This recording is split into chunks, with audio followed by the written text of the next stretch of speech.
प्रभु तेरी वाणी जीवन की रोटी, नयनों की ज्योति, अंधेरा मिटाती।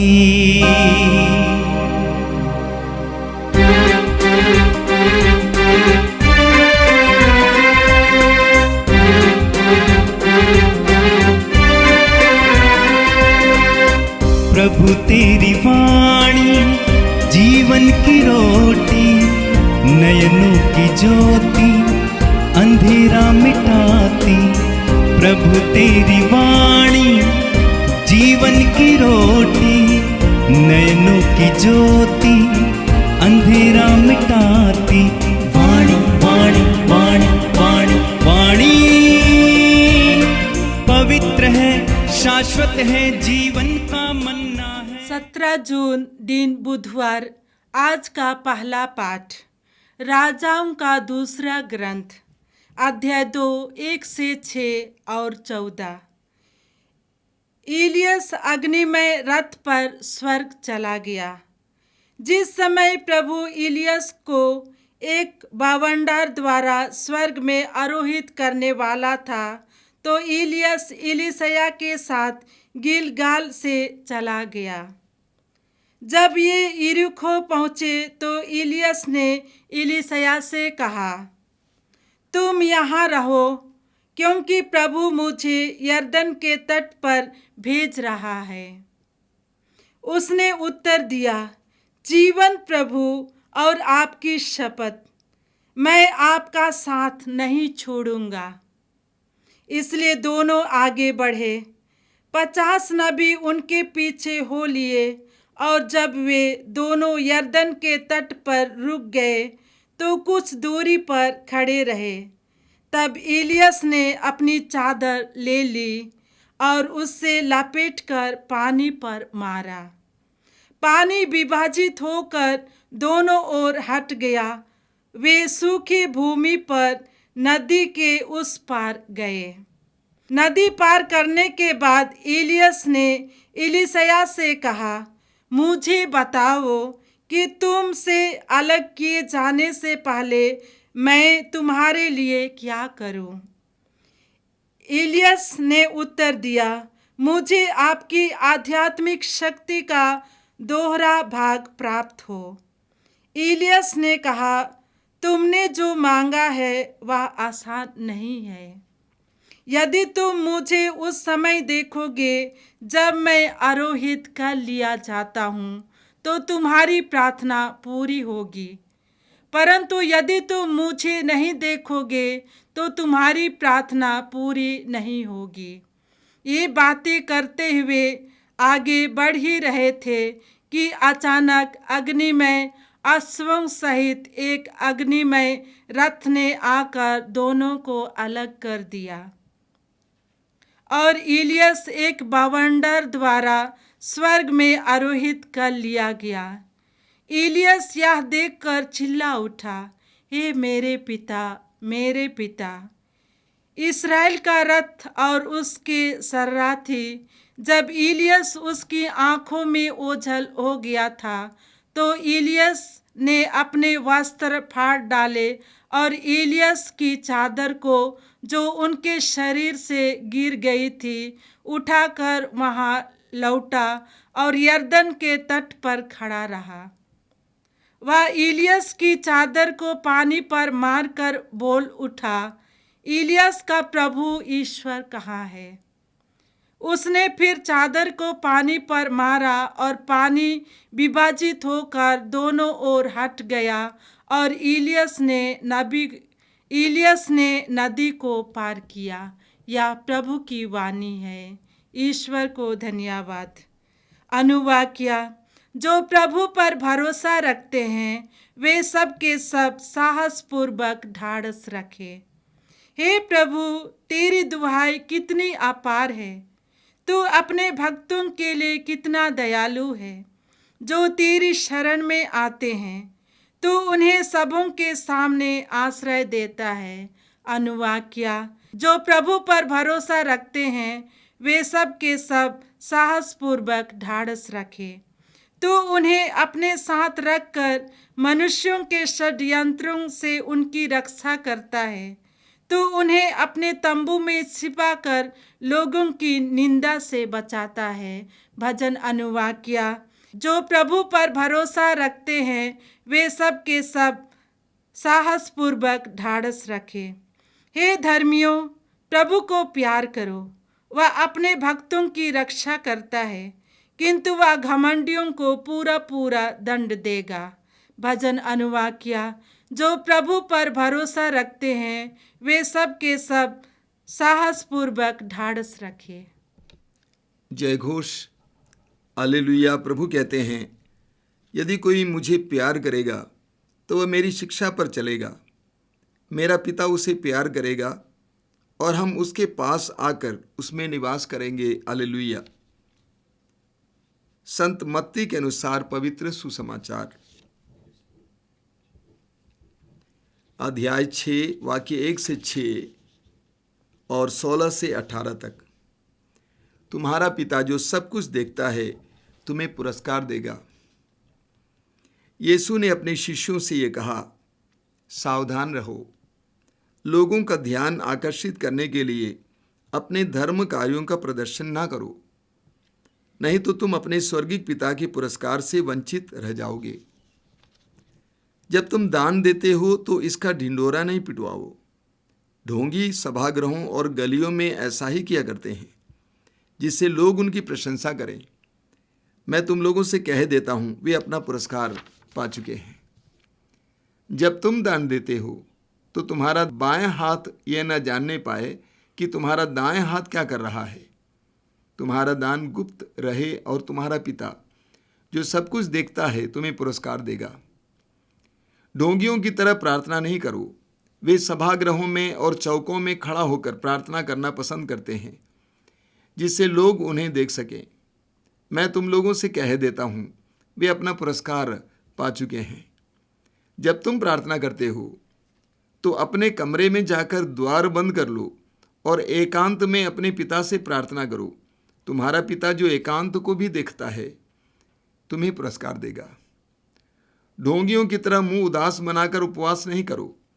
वे अपना मुंह मलिन कर लेते हैं, जिससे लोग ये समझें कि वे उपवास कर रहे हैं। मैं तुम लोगों से कह देता हूँ, वे अपना पुरस्कार पा चुके हैं। जब तुम उपवास करते हो तो अपने सिर में तेल लगाओ और अपना मुंह धो लो, जिससे लोगों को नहीं, केवल तुम्हारे पिता को जो अदृश्य है ये पता चले कि तुम उपवास कर रहे हो। तुम्हारा पिता जो अदृश्य को भी देखता है तुम्हें पुरस्कार देगा। ये प्रभु का दिव्य सुसमाचार है। क्रिस्त प्रभु की जय। मेरे प्रिय भाई और बहनों, आज के पहले पाठ में हमने 2 महान नबियों के बारे में सुना, नबी एलिया और नबी एलीशा। नबी एलीशा नबी एलिया का शिष्य था। पहला सवाल यह है, नबी कौन होता है? दूसरा शब्द जो इस्तेमाल करते हैं बाइबल में वो है भविष्यवक्ता। नबी कौन होता है? नबी वो होता है जो नबूवत करता है।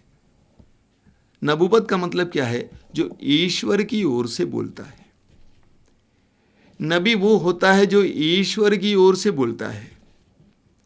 नबी वो होता है जो ईश्वर को देखता है। नबी वो होता है जो ईश्वर को सुनता है और ईश्वर की ओर से लोगों से बोलता है। बाइबल में कई नबियों के बारे में आपने पढ़ा है, नबी इस्यास, नबी यिर्मयाह इत्यादि इत्यादि। और इस्राएलियों के लिए नबी एलिया और एलीशा बहुत महान नबी थे। नबी एलिया के बारे में बताया गया है प्रवक्ता ग्रंथ उसके अध्याय 48 में। प्रवक्ता ग्रंथ अध्याय 48 में वाक्य 3 और 15 में पूरा अध्याय नबी एलिया के बारे में और अन्य लोगों के बारे में, एलीशा के बारे में है।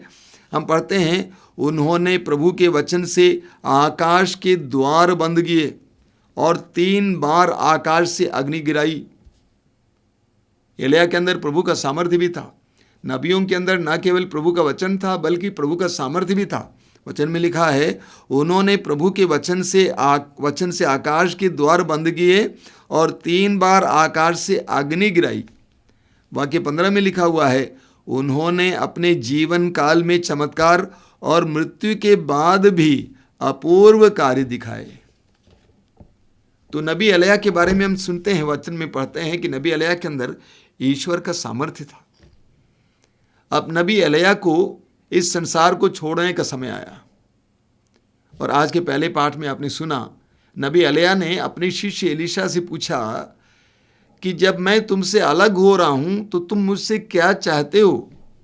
आपने सुना, नबी एलीशा ने कहा कि आपकी आध्यात्मिक शक्ति का दोहरा हिस्सा मुझे मिले, यानी आपकी आध्यात्मिक शक्ति की दुगनी शक्ति मुझे प्राप्त हो। एलिय्याह ने कहा, ये तो कठिन है, लेकिन एक रास्ता मैं बताऊंगा। जिस समय मैं तुमसे अलग किया जाऊंगा, उस समय अगर तुम मुझे देखते रहोगे तो तुम्हें मेरी शक्ति का दुगना हिस्सा मिलेगा। अगर तुम मुझे देखते रहोगे तो तुम्हें मेरी शक्ति का दुगना हिस्सा मिलेगा। और ऐसा ही हुआ। जब एलिय्याह एलीशा से अलग किया जा रहा था, एलीशा की नजर एलिय्याह पे थी। एलीशा की नजर एलिय्याह पे थी। हमें सामर्थ्य चाहिए, शक्ति चाहिए, तो हमें ईश्वर की ओर अपनी दृष्टि करनी है। स्तोत्र 34 Psalm 34 verse 6, स्तोत्र 34 वाक्य 6 में लिखा हुआ है, प्रभु की ओर दृष्टि लगाओ और आनंदित हो। अंग्रेजी में इसका अनुवाद है, look toward him and be radiant, यानी प्रभु की ओर दृष्टि लगाओ और प्रकाशमान हो जाओ। हम जितना प्रभु की ओर दृष्टि लगाएंगे उतना उनका प्रकाश हमें प्राप्त होगा। जितना प्रभु के साथ जुड़ेंगे उतना प्रभु की शक्ति हमें मिलेगी। स्तोत्रकार क्या कहता है, स्तोत्र 121 वाक्य 1 में, मैं अपनी आंखें पर्वतों की ओर उठाता हूं, क्या वहां से मुझे सहायता मिलेगी? जिसने स्वर्ग और पृथ्वी को बनाया है उसी से मुझे सहायता मिलेगी, वही मुझे सहायता करेगा। तो जिस तरह एलिय्याह ने एलीशा से कहा, अगर तुम मेरी दुगनी शक्ति चाहते हो तो मेरी ओर देखते रहना जब मैं तुमसे अलग हो जाऊंगा, उसी तरह जब हम प्रभु की ओर दृष्टि लगाएंगे तो हमें प्रभु की शक्ति मिलेगी। तो आज प्रभु की ओर से शिक्षा है कि हम ऊपर की ओर, प्रभु की ओर अपने मन लगाएंगे। आज के सुसमाचार में प्रभु ने हमें कुछ इसी प्रकार की बात बताई है। प्रभु का सामर्थ्य, प्रभु की शक्ति और प्रभु की कृपा पाने के 3 माध्यम के बारे में आज के सुसमाचार में आपने सुना। एक है प्रार्थना, दूसरा है दान, तीसरा है उपवास। दान, प्रार्थना, उपवास, और तीनों के बारे में प्रभु ने बहुत गहरी शिक्षा दी है। आज इस पर मनन करना, क्योंकि हम सभी लोग ये सब करते हैं। हम सभी लोग दान देते हैं, हम सभी लोग प्रार्थना करते हैं, हम सभी लोग उपवास भी करते हैं। लेकिन प्रभु क्या कहते हैं, सावधान रहो, लोगों का ध्यान आकर्षित करने के लिए अपने धर्म कार्यों का प्रदर्शन ना करो।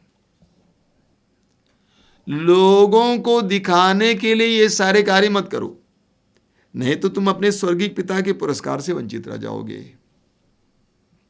दान देते हो तो हिला हिला कर, दूसरों को दिखाकर मत दो।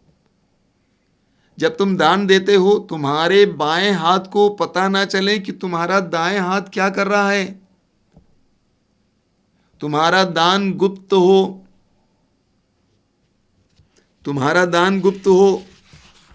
और क्या प्रभु कहते हैं, तुम्हारा दान गुप्त रहे और तुम्हारा पिता जो सब कुछ देखता है तुम्हें पुरस्कार देगा। जब हम दिखाकर देते हैं, प्रभु के पुरस्कार से वंचित हो जाते हैं, पिता के पुरस्कार से वंचित हो जाते हैं। लेकिन जब हम गुप्त रूप से देते हैं तो हमें पिता का पुरस्कार मिलता है। उसी तरह प्रभु ने प्रार्थना के बारे में कहा। प्रभु ने कहा, दूसरों को दिखाने के लिए प्रार्थना मत करो। देखिए, सुसमाचार में प्रभु ने हमें सामूहिक प्रार्थना के महत्व के बारे में बताया है। मत्ती अध्याय 18 उसके वाक्य 20 में, 19-20 में, कि सामूहिक प्रार्थना का बहुत बड़ा महत्व है। लेकिन यहाँ प्रभु हमें व्यक्तिगत प्रार्थना के बारे में बताते हैं। वो प्रार्थना क्या है? प्रभु ने कहा जब तुम प्रार्थना करते हो तो अपने कमरे में जाकर द्वार बंद कर लो और एकांत में पिता से प्रार्थना करो। हम सभी को प्रार्थना करने की आदत है। परिवार में प्रार्थना होती है, कम्युनिटी में प्रार्थना होती है, गिरजाघर में प्रार्थना होती है, लेकिन व्यक्तिगत प्रार्थना के महत्व के बारे में प्रभु यीशु बता रहे हैं। कमरे के अंदर एकांत में अकेले, और उस एकांत को देखने वाला पिता, उस एकांत में निवास करने वाला पिता तुम्हें पुरस्कार देगा। दिखाने के लिए नहीं, बल्कि अपने प्रभु से जुड़ने के लिए।